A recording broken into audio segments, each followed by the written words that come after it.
Hello, thank you for the warm applause. Welcome to the very last and quite familiar panel, which I'm going to open now. And first I'm going to introduce to you Marke Knitter. The rest of our panelists, oh, there they come. Okay. Eugenio and Simon. I will come to those two later.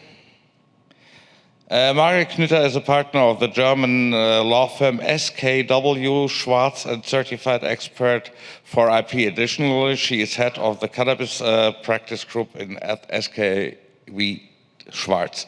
Margaret, please tell us a little bit more about your cannabis activity within your company as a lawyer. Well, hi everybody. First of all, I'm happy to be here. Oh. Hi everybody. Happy to be here. I already was a speaker 2 years ago, so I'm glad to be here again. Actually, I'm stepping in for a colleague. He unfortunately got ill last night and is lying down with a flu.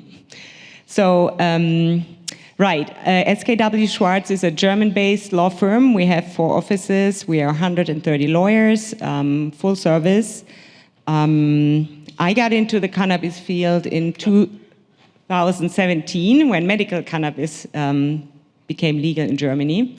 And I had the opportunity to administer a big trademark portfolio from a Canada-based firm. So that was really exciting because obviously back then everything, it was a new field, and I had the opportunity to get the whole development from the start. And by now we are not only doing IP, my specialty is IP and advertisement law, but also M&A or licensing, procurement, etc. Thank you, Margaret. Looking forward to your expertise later. Now I have to say hello to Eugenio Garcia first. He's founder of Cannabis Now, which is one of the biggest English-speaking cannabis publications worldwide. Is that right? Correct. So how did Cannabis Now develop within the last years since the legalization in the States, or since the legalization of many states in the United States? Thank you, and welcome everybody. Really appreciate being here with you all. We started Cannabis Now in 2009 in the United States. It originally was developed as a medical journal for cannabis enthusiasts and users with a strong political focus. And at the time, there was a lot of media available, but mainly it was focused on either the unfortunate terminology of a stoner or the breeders. So there was a lot of European media that was very focused on breeding, seeds, genetics, and then there was the traditional publications that were really focused on the aggressive use of cannabis. So we believed that there was a new consumer coming in the future that would be an enlightened enthusiast, somebody that would really care about education, about plant medicine, about spirituality, about health and wellness, and about moving the industry forward. So we created Cannabis Now to be that voice for the new cannabis consumer. And we knew we were early, but we didn't quite realize how early we were. Fast forward to 2023 here in Berlin, we're still about only halfway through the journey of where I think we will end up as a community and as cannabis media expression. So Cannabis Now is a print, digital, social media, and in-person media group. And we mainly operate in North America. We are in the only magazine in airports in the United States. So we're in 58 airports nationwide in Hudson News, which is a testament to the type of content that we produce.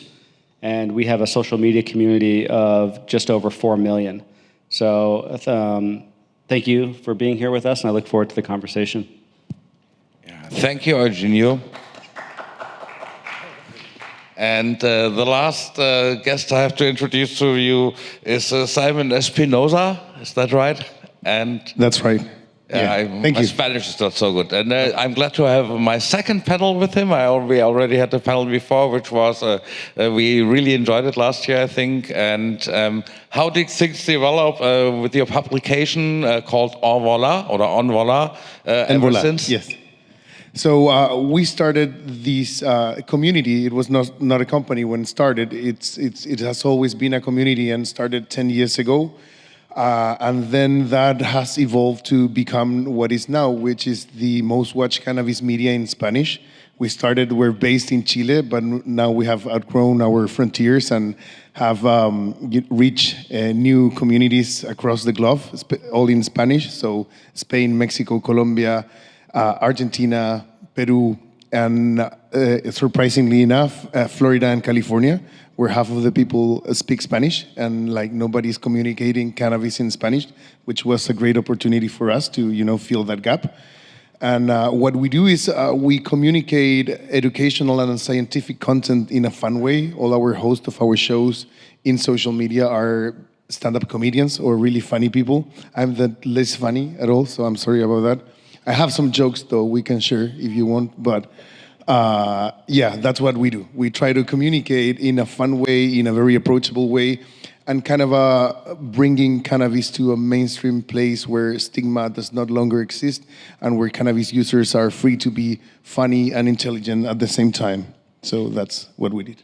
So education, thank you very much. So education is a very important part of cannabis marketing, I would agree on, because you always have to justify cannabis marketing in a way, and it's the best way to justify marketing for a drug, of course, is education. And you're an online platform. You do online work mostly. Yes. But Eugenio, you're doing classical print magazine as well. Of course, you're active online, but you're doing a classical print magazine, which everybody says at the moment, oh, no, don't invest in print magazines. That does not work. Do you agree on that? I agree that if you do anything poorly, it will not work. But I also agree that print medium, whether it's books or newspapers or magazines or whatever you're doing, is more challenging than it's ever been. However, from a technical perspective, high quality niche, which is small publications, are actually on the increase, at least in the United States. Not to get too esoteric with everybody, but we all have these with us. And the digital revolution is fully in our system right now. And we all spend a significant amount of time on our phones. I'm sure a quarter of the audience right now is looking at their phone. So we are absorbing media in 3 different ways all at once. And what is going to end up happening, which has already started to happen, is people are going to make the conscious decision, and they are already subconsciously making the decision to go back to non-digital, non-screen forms of entertainment and media. Our brains are not going to stop. We're now these humans that absorb media, and it's part of who we are now as a species. But so our brain still wants to be entertained and educated, but the drain that we're getting from our TV screens that we have in our pockets is now pushing us back to traditional and different forms of interaction. So in person is coming back, and print is coming back. And on a more basic level, if you have a print magazine that is telling very, very dynamic, interesting stories and is made in a way that will hold up over time, that is not just meant to be thrown away, but maybe archived or put on a coffee table, and that will last, that is what is being successful. And if you don't hit those marks, it's very easy not to be successful. Yeah. So the truth is, no matter if you publish as a print magazine or you publish online, you have to get some revenue by advertisement. You know that, and I'm glad we have an advertise expert here. And also, I have to tell that to our American and Canadian audience or non-German audience, that you may not know, or maybe you know, that in Germany, you're not allowed to advertise for medical cannabis. Recreational cannabis is illegal. So how can you advertise for cannabis? And that's what your customers ask you. Correct. First of all, maybe I go one step back before we go into what is allowed to advertise and what is not. For some of you, it might be obvious, but sometimes it's not. So I would like to share that. So it's very important that you get brand protection. We know in the US it's not possible to get a federal-wide trademark protection. But in Germany or in Europe, that's different since 2017. So that would be the first you should think when you come to Europe to get brand protection. Yeah, in the beginning it was hard, but nowadays it's not a problem, even for goods and services for recreational cannabis, which I must say it's astonishes me because it is illegal. However, you do get trademark protection. We file it all the time.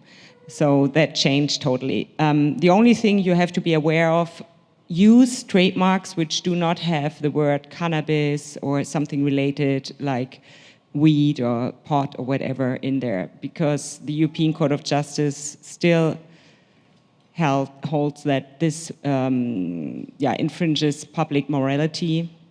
So you don't get a trademark protection for that. But apart from that, go for trademark protection, the first step. Now, the next thing is, can you advertise it? And I agree. I'm astonished when my US and Canadian clients tell me, well, this is what we did in the US. Please tell me if this is possible in Germany as well. Usually I have to decline, it's not possible. Somehow, even though, yeah, it's very strict. Usually when we talk about cannabis, mainly, well, cannabis we cannot, as you just said, there is no advertisement allowed at all because recreational cannabis is illegal, and medical cannabis you're not allowed to advertise in Germany because it's a pharmaceutical preparation. So what we have is CBD products. That's what we're checking, claims for CBD products here in Germany. And there is usually what we see is that the industry wants to make some beneficial health-related claim, and that's a big problem. Like, makes you easy to sleep or something what it actually does, because the courts then say, well, we want scientific proof for that. And I haven't seen any court case law yet in Germany which would hold that. In the end, there was, at least according to the judgment, there was not sufficient scientific proof. So far, health-related advertisement is not possible. So if I'm not allowed to talk about the beneficials of a plant or the beneficials of the medicine, can I talk about my brand openly? May I mention my brand if it's not related to cannabis? So may I advertise for my brand if I don't advertise for the specific medicine? Yes, absolutely. I mean, we do see legal advertisements, of course, but just don't say like anything health related. So it's possible to if I want to bring it. in the medical cannabis strain in the German pharmacy, I could not mention I will not mention the specific cannabis brand, but I can mention my company brand when I do advertise for it. But as you stated earlier, medical cannabis, you cannot advertise it at all. What you can is provide information about it. Like guidance, something like you said, what you're doing. Yes. But you're not allowed to like promote a specific medical cannabis product. Okay. And I'm not allowed to hire an agency to promote it because. Well, you can, but then you might get sued. I mean. Okay. Okay. Thank you very much. So, how do I do that in Chile? How do I advertise for medical cannabis in Chile? All right. Thank you. So, first of all, the regulation down there, it's not as strict as the German regulation. Nothing is as strict as German regulation, though. That's true. Agree. Sorry, but it's true. But that being said, all the content that we've done, it's educational and for educational purposes. And you have to be also very, very careful on what specific words you use when you refer to certain I don't know, if you're going to talk about chemical profiles, if you're going to talk about effects, or any of those, you have to be very careful on the information you provide. You have to make disclosures first. So you have to take care of yourself and generate this sort of ecosystem in which you let your viewers and your audience know what's the purpose, the specific purpose of every publication first.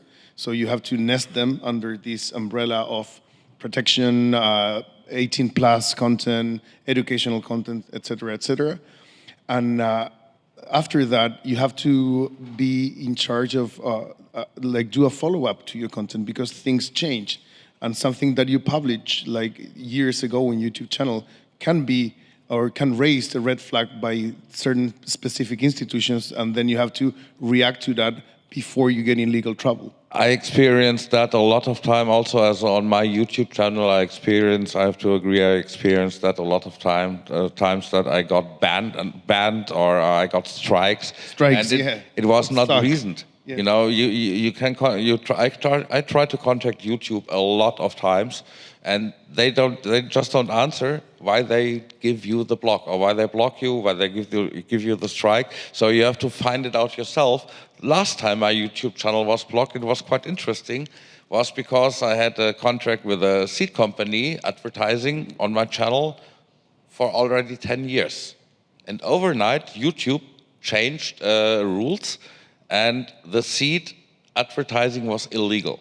Although seeds were not illegal to advertise in the countries where they are illegal. And I advertised for a Spanish seed company. So it was for sure not about German law, but overnight I got 2 strikes and my channel was nearly blocked because I had a very short advertisement for seeds in the beginning of each episode. So I had to cut off the seed advertisement of each episode, and I'm still working on that. May I add something to that? It's a very interesting point. Yeah. Just want to make clear that, in fact, if you choose to use one of the social media platforms, it's their playground. So they make their own laws, which is legal. And with posting something and agreeing to their terms of condition, you agree to it. So even though it might be legal under German law or whatever, it's their own law. Yeah, I never complained about it because I know this has nothing to do with freedom of press. Freedom of press I have on my own homepage. But I don't reach so many people on my own homepage. But if I go to YouTube, it's as if I enter a bar. And if the owner of the bar, he doesn't like my face, he just can ask me to go out. It's the same with YouTube. You know, freedom of press is nothing which has anything to do with YouTube, especially when it comes to cannabis. I agree to their rules, and if I break the rules and they make the rules, I have to draw the consequences. It's not YouTube. So this is why I never thought of suing YouTube, and I've had this problem since 2006. My first episode on YouTube was blocked in 2007 because I showed how to grow peppers indoor. But it was just pepper growing indoor, and it was blocked, and I got striked for growing peppers on the light. Sorry for interrupting. No worries. So the way we've understand this is there is these guidelines. That's how they call it, right? Like the rules of a certain specific social media platform.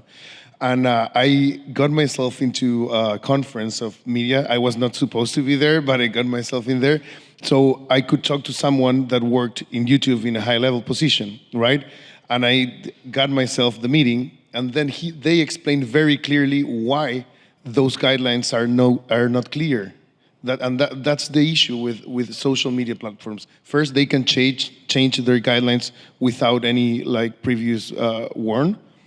Secondary, those guidelines are quite often general, so that they can decide in different aspects on how to proceed according to themselves and not a third party. And they do say though that the promotion of consumption of any regulated substance, it's not allowed in their platforms. So what we've find out that is that you have to be prepared to get strikes if you are in the cannabis industry. No matter what your strategy is, you can get your YouTube channel banned, your Instagram account taken away. And so the only answer to that is to have your own strong platforms or your own platforms as strong as possible. So your website, you can say anything you want on your website. Nobody will take it down, right? That's one. And then there are other platforms that are weed friendly.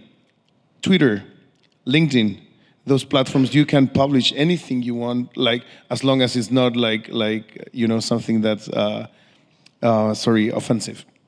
And I think that some of what you're saying is not only true, but it's also indicative of the future of marketing. Doing social media, doing your content on other people's platforms we're almost at the point where that's the past.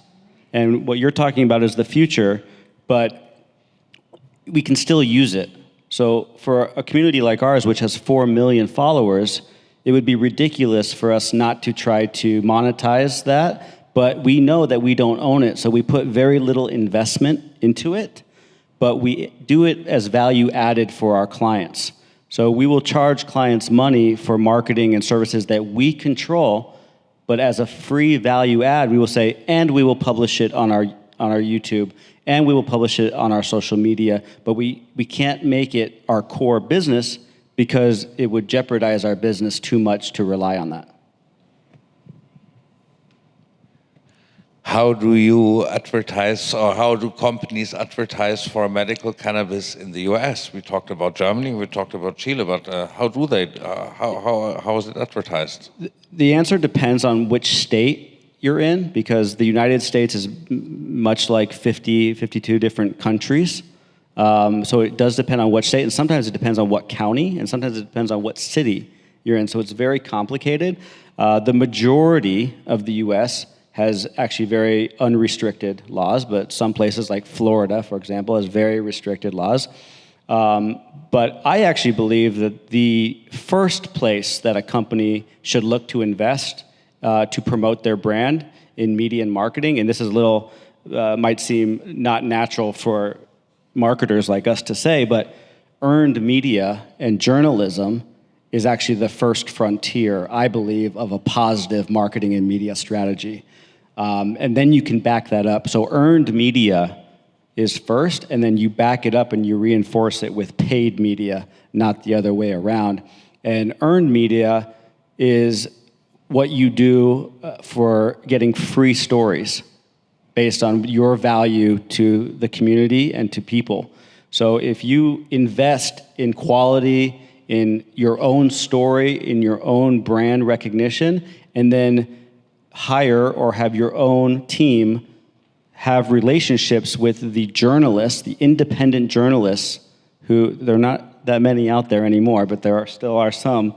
One over there. One right here. Yeah. To tell your story in an authentic way, you can get more value from that almost than any dollar that you can pay. And there's no laws against that. Thank you very much. I would agree on that. I recently did a job for a Florida company called Fluent. You might know them. It's a dispensary. They own 17 locations. They are publicly traded. They're under a lot of scrutiny from several local institutions. So this is one example. We created content that would explain people how to get a medical cannabis license in Spanish, right? So that's what we did for that community. But we couldn't advertise anything else. So it was very tricky how to get there, but it's already published, and you can see it in our YouTube channel, how to get a medical cannabis license in a medical cannabis prescription, in Florida. And where to buy it is not said, but it's sponsored by Fluent Cannabis, right? So their KPI there was to acquire new patients, right? They need to get to new patients, but they cannot do it on conventional ways. So that's kind of a service that we provide for the industry as well. I hope it helps. So as we see, the way to... Thank you. For that, only applause. No one else, please. No more applause. Thank you for that laugh. No more laughs. They're coming.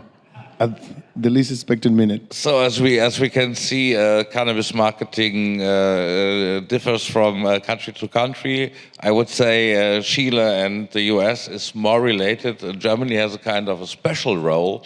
And if customers ask you how should I build up my company to build up a good brand, what do you recommend a customer of the cannabis company, except not using the word cannabis in the word in the company name, or not any cannabis-related term in the company name? Mm-hmm. What do you how do you build up a good company profile, or when it comes also to not advertisement, but to brand? Let me call it branding.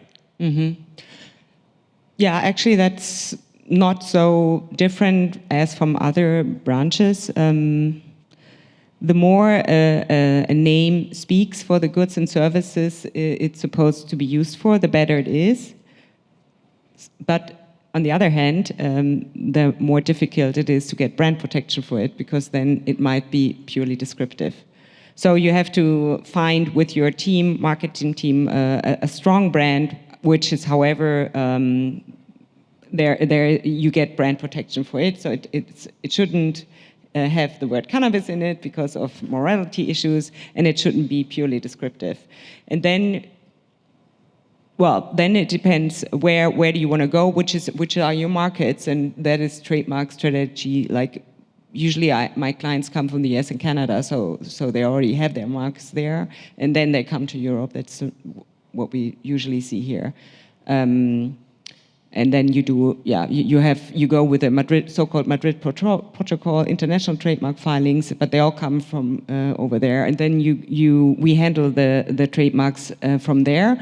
And what we also see, especially the Canadian and the US, of course, because they don't have any trademarks federal-wise in the US, they go for European protection. That we have the so-called European Trademark Office in Alicante in Spain, which is very convenient. You make one filing and you have protection in all the 27 member states. So that's quite good. And then you need Switzerland as well, which is another story then. Yeah, that's quite interesting, because that's a total different approach than in other countries, because it's restricted so highly here in Germany. But would you say, or are there a lot of suing cases that companies get sued because they do not stick to the rules? Because I hear that from time to time. As I can tell you, I've already seen a lot of companies just not sticking to the rules. Yes. How probable is it to be sued for this? Yes, and I think that might be also a difference, but please correct me if I'm wrong, to like the US or other countries. We here in Germany have a really strong consumer protection. So we have a lot of consumer protection associations, and they take those cases to court. So what we see, it's at least in the cannabis field, I'm not aware of any case where one competitor sued another, which would be possible. But I don't see that. They just go their own ways. But we're not that kind of people. Pardon me? We're not that kind of people. We wouldn't sue each other. Exactly. We already have too many problems. We have other industry, they sue each other all the time. So I agree. It's the same with the influencer marketing. There are also very strict rules in Germany, but the influencers, they don't sue each other. So, but we have those associations, and they go to court. And the other thing is, which is probably new for you, in Germany, it's all case law. So when we talk about health claims or influencer marketing, all these advertisement-related topics, we don't have an advertisement agency like in the US, which then go after you. It's the courts. So you always need somebody who sues you for that. And as long as nobody sues you, I guess that's why we see so much on social media, which is probably not legal. You just continue. And when it comes to the fights in the so-called, I have to use the German term, Heilmittelwerbegesetz, they are quite high, aren't they? When it comes Absolutely, to fights, yeah. yes. Yeah, that's a special law which regulates advertisement for not pharmaceutical preparations, but for anything which is beneficial for your health. And it says, that whatever you claim needs to be true. It's obvious, but also when you say something health related, you need the scientific proof for it. And that's a very high burden. The whole CBD market is suffering from it, I guess, and from this high hurdle. I think you can tell stories about the CBD market. CBD entrepreneurs are suffering from that. Absolutely, yeah, it's a shame. Well, and to speak to the CBD market, it might be suffering because of legality issues, but also one of the things to remember with any brand is you have to be true just in general to keep your customer. So you can legally say whatever you want, but if your product does not stand up to what you're saying, you won't be in business for long. And if you look at the US CBD market, about 80% of it has disappeared in the last 3 years, not because of any increased regulation. It's just people are either transitioning to different, more advanced cannabinoids or THC, and or a lot of the brands said, hey, this will do this for you. And after spending a certain amount of money, it did not do that, and they lost the customer, and they're gone. So legal or not legal, marketing and media and brand loyalty starts with the value you give to your customer. Absolutely, I would absolutely agree on that. Simon, if it comes to Chile, how you have a medical cannabis program in Chile since Very recently, yeah. Like a couple of months ago, we legalized medical cannabis use with a medical prescription. So we're very happy about it. Yeah. so. Thank you very much. That was a good joke. We'll tell that to the camera so that yeah. Do you already feel that when it comes to a publication that there's an interest on advertisement or on introducing, on educating people on medical cannabis more than it was before now? Yeah, for sure. And it started very quickly. So the next day after the law was set in place formally, right, there's this whole process. It needs to be published in an official journal and whatsoever. But the very next day, we start getting calls from new dispensaries that were not actually legal formally, but they know that they're protected by the medical prescription. So they're basically associations that would take medical prescriptions and then provide a service according to what the medical prescription says. And we started getting, inquiries on how should they, promote themselves in this new space, in this new. So we had to basically open a new area, a new branch of our company that would only assess them, right, on how to properly engage with us or with any other media company or agency. So there is a huge increase in interest in this area. It needs to be taken care of. I think there's a lot to say still that we don't know and how it will unfold.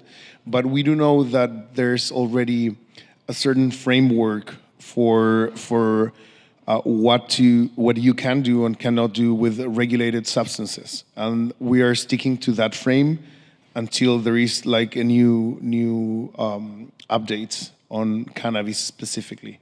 But so far, we're advising them to promote the same way they would do with Vicodin, right? Basically. Yeah. So we're doing Vicodin shows now. It's very profitable. We don't know is a word I hear very often when it comes to cannabis regulation. Yeah, in every country, especially also in Germany, we don't know. It's a very common phrase when it comes to we want to regulate cannabis within this and this time, but we don't know how to do that yet. We hear that in Germany every day, I would say, which on the other hand, of course, creates gray areas because no country decided to legalize from one day to the other, going from a black to a white market.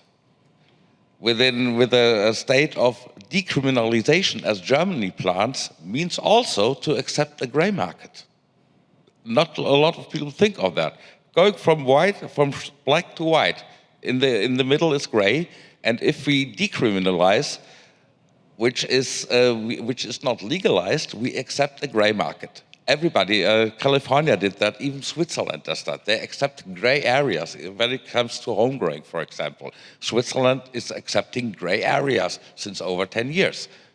And how is that for a lawyer in the industry where you have to work with gray areas? That's what I wanted to know from you, Margaret.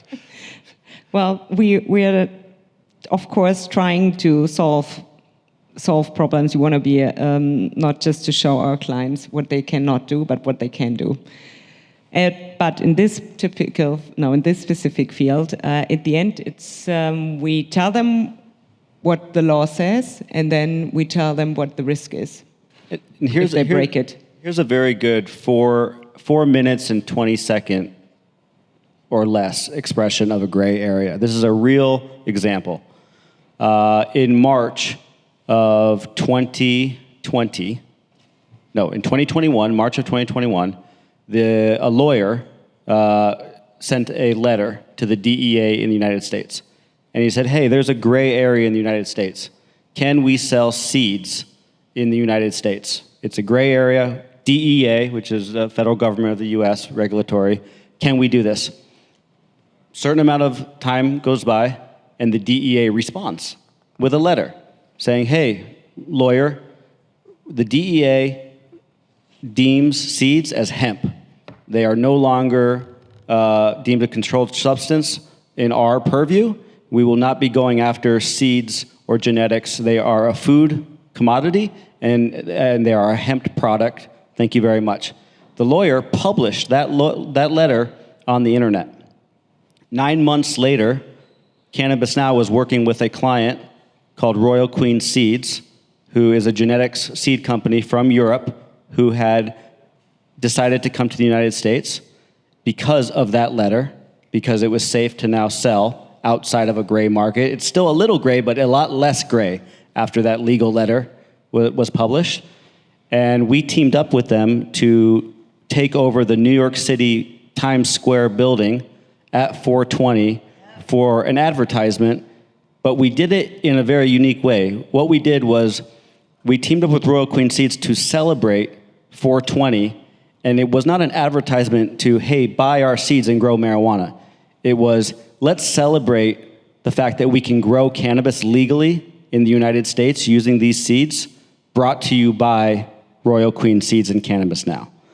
And we had a party in Times Square at 420, gave out 200 free joints or more, and the news station showed up, and we got over 4 million eyeballs on that story. You couldn't pay for that kind of marketing, and it's a really good example of how we identified a gray market that had become a lot less gray, and for the lack of a better word, exploited it for the benefit of everybody.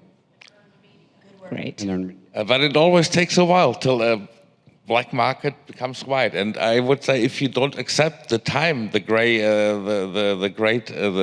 area takes, we are in Thailand, and nobody, I think nobody likes what's going on in Thailand right now. If you legalize from one day to the other overnight, if you legalize overnight, this is also a big chaos. And so I think from a legal perspective, though, I think, or from a media perspective, I think that also with the gray area, if we look at the gray area and then we push on it specifically, we might actually find out or get a response that it's less gray than we thought, or actually turn it from gray to green. Yeah, this is what I think we should all work on, because Germany wanted to legalize without a gray area, and they worked on it for 2 years, and then they understood, okay, we have to accept this gray area with the 3 plants and 25 grams, because everybody knows 3 plants does not mean you can grow a lot of cannabis out of 3 plants, more than your own need. So of course they accept gray areas, and they found out after 2 years of discussing with lawyers and checking EU law and federal law that they have to accept this gray area if they want to have a proper legalization. I think we have I'm sorry that I interrupted you, but I think we have 1 more minute for a question if anybody from the audience wants to ask a question. No jokes. Not applause. Please. No. One question.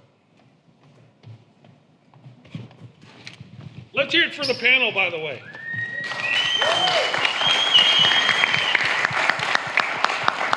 Let's hear it for Ngayo. Oh, 1 more time, please. let's hear it for Michael. Let's hear it for Jamie and Luna and Roxy. Everybody, I don't know all your names, but write it down. Get you your all. Go ahead. And for you, brother. Oh, we didn't. No applause. Okay. No applause. Hi, my name is Luke Monroy. I'm a filmmaker, and like Mika, I'm also in the realm of like thinking about ways of, collaborating with brands and knowing that this issue is all around. So I really like the last example you gave, because it's actually an example of how to empower the issue and not standing there as a sponsor, right? But as a collaborator in the cause. So I would like to know of you, what other examples in the last few months or years come to your mind when it comes to very creative way of pushing the cannabis subject out in society? Well, I will say that a minor example of that is what we're doing here today at ICBC. I'm here with Jason Washington, who's in the front row. I'm here with my wife and my baby boy, who's over there, and we are here. We're filming a documentary on cannabis culture and education in Berlin and in Europe, and we've invested our time and our money to document what we're all doing here today. So this will turn into a film project that we will then distribute for free to people who want to learn about. Not everyone can be here. We're in a very unique, important group that a lot of people wish they could be here, and whether it's time or health or money, they're not. And so this is a really real-world example of us capturing this moment and then distributing it globally for people to create change with.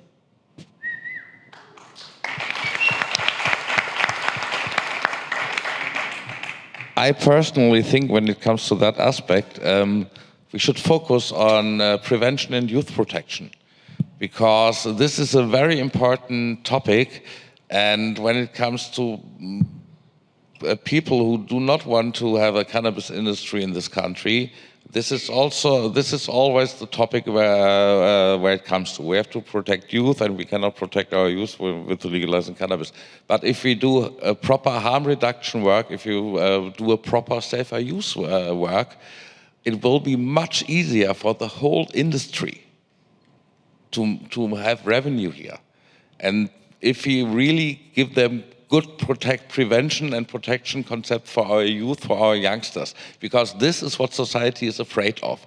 And this is a win-win situation, because we protect the youth and we help our industry to act more freely. And this is the last word I wanted to say here. We should not neglect that political issue of youth protection, safer use, and harm reduction, because the whole industry will profit from it when it will become a big cannabis industry. Thank you very much for being at the ICBC. Thank you. Thank you very much for all the Let's hear it again. Thank you all so very much. One more time for Eugenio and Simone and Margaret and Michael Knot. That was great. Thank you so much.